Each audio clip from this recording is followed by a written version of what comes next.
Hunt family does it right. They're going to miss the playoffs for the first time in 11 years. Not just Mahomes, pre-Mahomes, Alex Smith, they make the playoffs.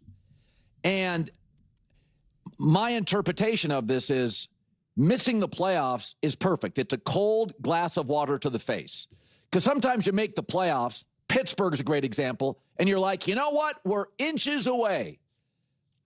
This is a rebuild, not a reboot. I'll give you an example. The last 3 years, Kansas City, with Andy Reid and Mahomes and Travis Kelce, Hall of Famer, are 16th in points per game, 18th in yards per play, and 24th in big plays. Does that sound like a tweak in an offensive league? Here's Albert Breer on what the Patriots' Belichick decided to do. Interestingly enough, was almost at the same juncture of Brady's career as has happened with Mahomes now. Look back, right? Like, so 2008, Brady goes down. Matt Castle wins 11 games. That causes the Patriots to say, okay, we're going to lean in and try to win with this aging roster one more time. It doesn't work in 2009. Then the beginning of 2010, Belichick goes in and literally tears all sorts of evidence of any championship football off the walls and says, we're starting over again. And then they really got on a heater from a draft perspective. I honestly think that's what Kansas City needs. I've been asking every guest, rebuild or retool. Who's their fourth best player? Trent McDuffie, Mahomes, who may not be available next year, Creed Humphrey. Who's their fourth best player in their prime? Because the Rams have about 12. Eagles have 12. Lions have 9. Start looking around. Baltimore's got 8. So the Chargers, by the way, in division, are getting both their offensive tackles back, and Harbaugh's going to ace his 3rd straight draft. Like, they've done really well drafting because Harbaugh, Ortiz, they know that college game. By the way, Bo Nix is getting really good, and that Russell Wilson dead cap hit, it's off the books. That they're going to get better. When you got a Harbaugh, Sean Payton, Bo Nix, Herbert in division, tweaking is not their issue. 24th on big plays. They have offensive issues, and that's with Andy Reid.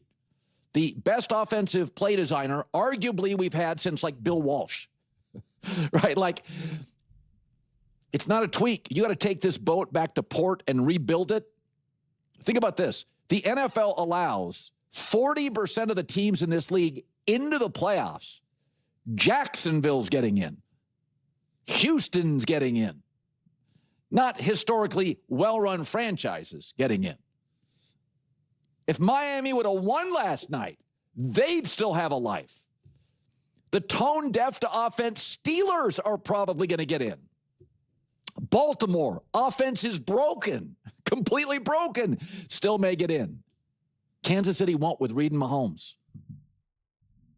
Yeah, but we're kind of having the wrong conversation right now because we have no idea what Mahomes is going to look like next year if he's playing next year.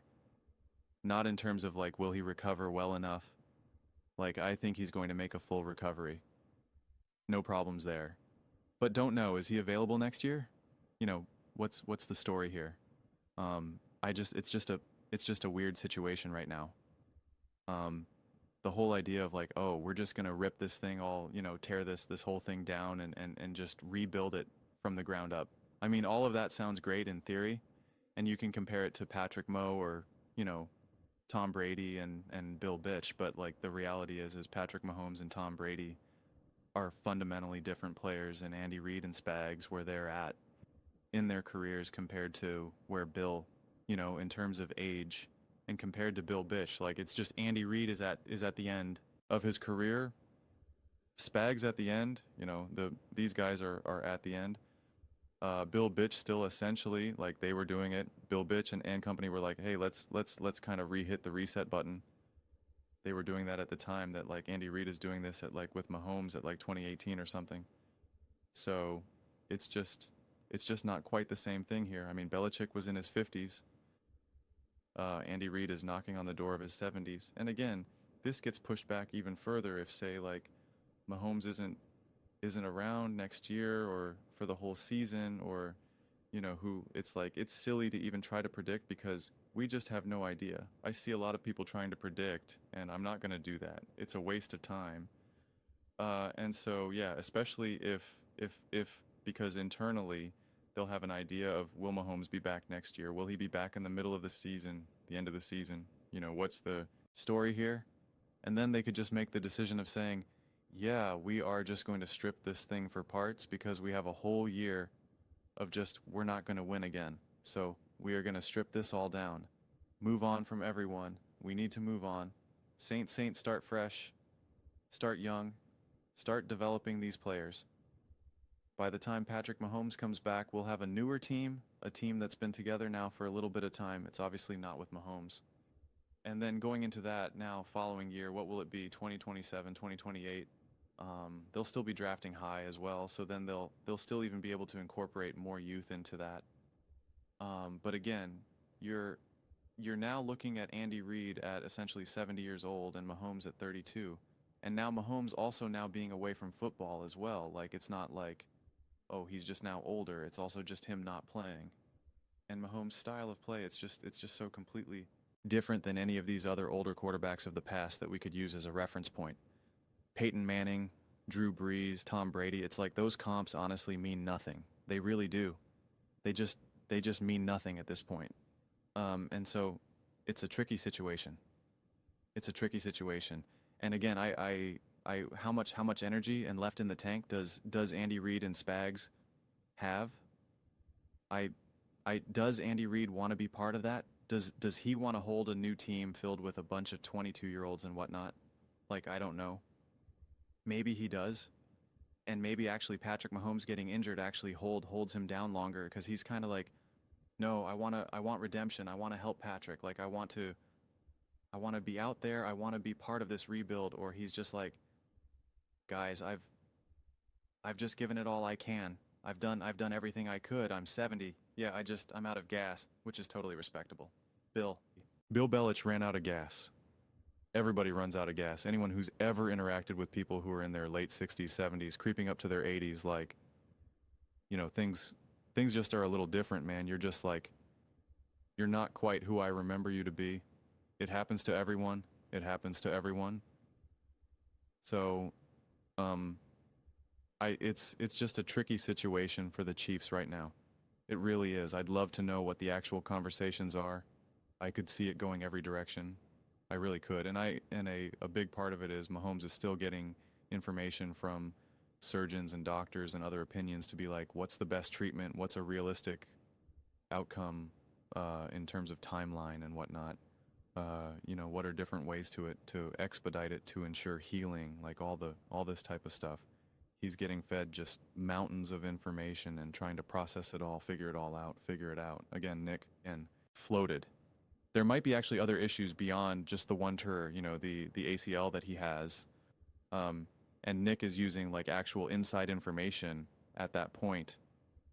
And so it's just a messier situation than just a simple question of, does Casey need a complete roster overall? And like, hey, this is what the Patriots did like 20 years ago. And it's just like, I find those things unhelpful right now in this moment of time. I really do. The Kansas City Chiefs are most likely going to have to fundamentally change. Patrick Mahomes is going to have to fundamentally change. They may genuinely not be legitimately competitive with Patrick Mahomes on the field in over a year. You know, to especially when you factor in like rebuilding the roster, et cetera, et cetera. And you're talking about now, again, 32-year-old, 70-year-old coach, maybe filled with a bunch of 23-year-olds or something, or you're going out and trying to round it out with seasoned veterans. And now, like, I don't know. It's a tricky situation. It just is. It's just, and I think it's okay just to admit that. That's why I kind of take issue with the simplification of just like, no, they just need a rehaul. And it's what Bill Bitch and the Patriots did. And it's like, oh, okay, sure, cool, got it. Yeah, no problem. Just rehaul a Pat Mahomes. He'll be back, come back from his ACL. And him and Andy Reid, they'll be fine, blah, blah, blah. And it's just like, and it's not doom and gloom either. There's other people that are like, this is over, this is done. Mahomes will never be the same and retired, right? Like, it's just, sometimes you just have to admit it's a mess situation, not quite sure what the best possible path is to take. Not quite sure what path they're going to take. And a big part of that is not actually fully knowing the extent of Mahomes' injury and the recovery timeline. Everyone loves to just make stuff up, and the reality is they just don't know. Using other injuries of the past for other quarterbacks, other players. I'm just telling you right now, it's completely meaningless. It is 100% completely meaningless. Doesn't matter what some guy did. Well, Phillip Rivers did this, and, AP did that, and it's like none of that matters. This is Patrick Mahomes. This is his knee, his body, his recovery process, his specific injury. So we just have no idea. We really don't. But those are just my thoughts. I'd absolutely love to hear yours. What do you guys all think about the Kansas City Chiefs? Do you think they need a complete overhaul of their roster? What steps do you think they're going to take? How do you think this whole thing is going to unfold right now? Let me know your thoughts in the comments below. I read every single comment. So, whether you agree with me or disagree with me, either way, let's get in some discussions. Let's get in some fights. But ultimately, let's just have some fun. And please do consider subscribing. We are building an amazing community here and absolutely love to see you part of it. I want to build something that we all generally feel connected to. Something that we're really excited to be part of. I think we're well on our way to doing it. Please don't forget to give this video a thumbs up. It really does help with the visibility and the algorithm. Thank you so much. See you next time.